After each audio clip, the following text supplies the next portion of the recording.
Se Deus criou o mundo, então quem criou Deus? Bem, a resposta para essa pergunta é muito simples. Ninguém criou Deus. Deus não teve um início, já que ele sempre existiu. E nunca terá um fim, pois ele é eterno. Mas isso nem faz sentido, pois a lógica básica nos garante que nada surge do nada. Ok, isso que você acabou de dizer faz sentido. Nada surge do nada, né? Se for para pensarmos então assim, quer dizer que você não surgiu do nada. Ou seja, você surgiu a partir dos seus pais e os seus pais surgiram a partir dos seus avós e os seus avós surgiram a partir dos seus bisavós e assim por diante, né?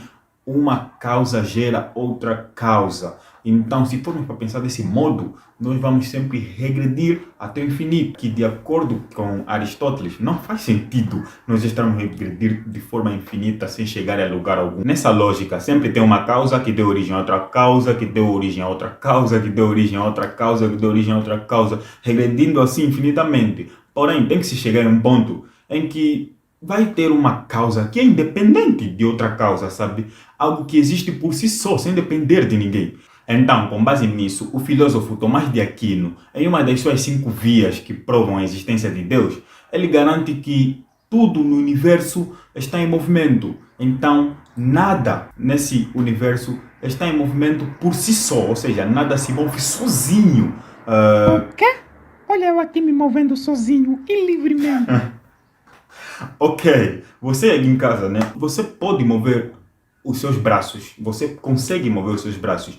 Ainda assim, os seus braços só se movem porque os seus músculos estão em movimento. E os seus músculos só estão em movimento porque o seu cérebro está em movimento e ordena eles a se moverem, sabe? E os seus cérebros só estão em movimento porque existe um sistema elétrico no seu cérebro em constante movimento que faz com que o seu cérebro se movimenta. E este mesmo sistema elétrico só está em movimento porque existe um conjunto de reações químicas em constante movimento, ou seja, é uma regressão infinita. Porém, chegaremos então a um ponto em que teríamos de achar a causa desse movimento, o que originou esse movimento. Nesse caso, então, seria Deus, pois o nosso universo é composto por matéria, espaço e tempo.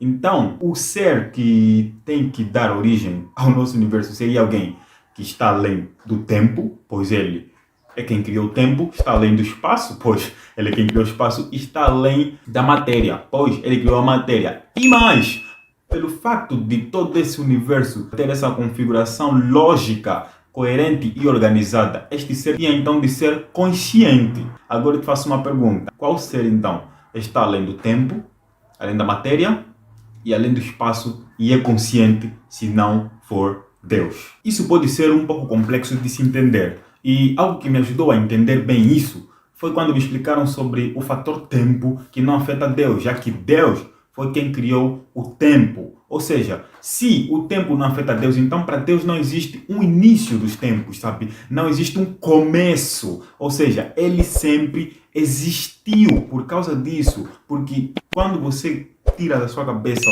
que o tempo, sabe? Tem que ter um início, tem que ter um início dos tempos, um começo. Para Deus isso não existe. Por quê? Porque ele criou o tempo. Então, quando a Bíblia, lá em Gênesis, começa dizendo, no princípio, Deus criou os céus e a terra, aí a palavra está no princípio, ou seja, no início dos tempos. Deus já existia antes desse início dos tempos começar, sabe? E precisamos então também ter em mente que se ele criou o espaço, se ele criou a matéria e se ele criou o tempo, então as leis que envolvem isso não lhe afetam, porque estas mesmas leis foi ele quem criou.